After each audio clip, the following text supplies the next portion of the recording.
Nous sommes réunis aujourd'hui ici pour essayer de faire valoir nos droits quant au respect des lois marocaines sur les nuisances sonores.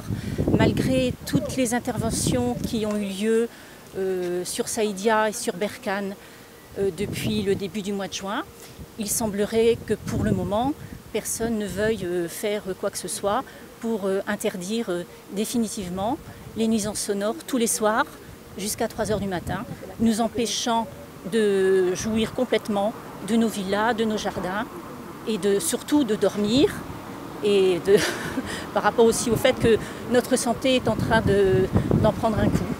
Donc on essaie de voir, il faudrait qu'une personne puisse nous dire vraiment, oui, à partir de ce soir, il n'y aura plus de bruit, définitivement. Je suis un peu la représentante des Françaises qui j'habite toute l'année dans la résidence V3 à Saïdia. J'ai investi il y a 8 ans tout mon argent, tout ce que j'avais en France pour pouvoir vivre pleinement et tranquillement à Saïdia.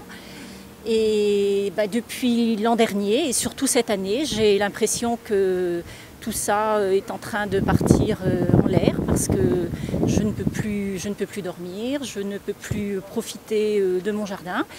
Et donc je lance un appel à la personne compétente qui a toutes les autorités pour pouvoir faire cesser ces nuisances sonores le plus tôt possible et pas attendre la fin de l'été pour le faire. Nous, les copropriétaires de la résidence V3, sommes venus aujourd'hui pour proclamer notre droit au silence, notre droit au calme, le droit de l'exécution du Daïr du 12 mai 2003.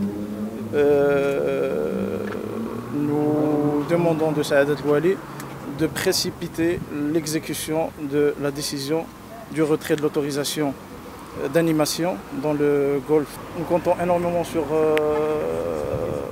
son pouvoir afin de résoudre le problème dans les plus brefs délais, afin qu'on puisse jouir de la tranquillité au sein de la résidence V3. Donc nous sommes un jeune couple qui sommes venus de France. On a 3 enfants en bas âge. On a acheté il y a à peine 1 mois et demi. On est venu acheter en journée. On n'a pas vu ce qui se passait le soir, la nuit dans la résidence. À notre grande surprise, la première nuit, on avait l'impression d'être dans une boîte de nuit. Impossible de dormir. On doit faire sortir nos enfants qui sont du côté où il y a la boîte de nuit, les ramener toutes les 3 dans une autre chambre, les isoler. Et nous aussi. Donc il y a la moitié de la villa où on ne peut pas jouir de la moitié de la villa à cause des nuisances sonores. Maintenant, aujourd'hui, on est présent avec nos voisins. On demande une seule chose, c'est que la loi soit appliquée. On est des gens qui sont pacifistes. Si vous regardez autour de vous, vous allez trouver que des familles, que des gens honnêtes, que des gens qui ont un travail sérieux, que des gens honorables. Notre seule solution aujourd'hui, c'est que le golfe de Saïdia arrête de faire des boîtes de nuit le soir et nous empêche de dormir. C'est devenu insupportable. On travaille toute l'année en France.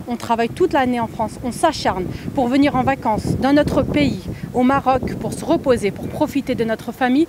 Et ils nous empêchent de passer nos vacances convenablement et de se reposer pour pouvoir ensuite rentrer en France et avoir encore une année de travail. Donc voilà, maintenant je vais laisser la parole à mon mari. بالنسبة واش قالت الزوجة نتاعي أن جينا من فرنسا باش نجي نرتاحوا العام كامل وحنا نضربوا تمارة سي با فاسيل وجينا هاد الخطرة عاد كي شرينا هاد الفيلا بغينا زعما نرتاحوا زعما هاد الشهر ولكن مع هاد الجولف اللي راه يديروا تما لا boîte de nuit ou la musique jusqu'à 3 h 4 h du matin, franchement on n'arrive pas à dormir et surtout on a le sommeil, franchement il est très fragile, il est vraiment cassé, on est fatigué. On aimerait bien que الدولة دير المجهود ديالها باش تعطي القانون لهاد les résidences اللي راهم في السعودية. Je demande à n'importe qui regarde cette vidéo de se mettre à notre place, d'accord? Essayez vous un soir de mettre la musique chez vous, d'accord? Et ensuite essayez de dormir. Et dites-moi après comment vous allez passer votre journée. Parce que nous, on est fatigués, on est à bout de la journée, on n'arrive pas à assumer. Ni avec nos enfants, ni avec notre famille, on ne peut pas sortir, on ne peut rien faire. Donc essayez de vous mettre à notre place et si vous arrivez à assumer, on essaiera de faire pareil. Mais on sait que vous n'y arriverez pas. Parce que nous, ça fait 1 mois et demi qu'on le supporte. Voilà, merci à vous.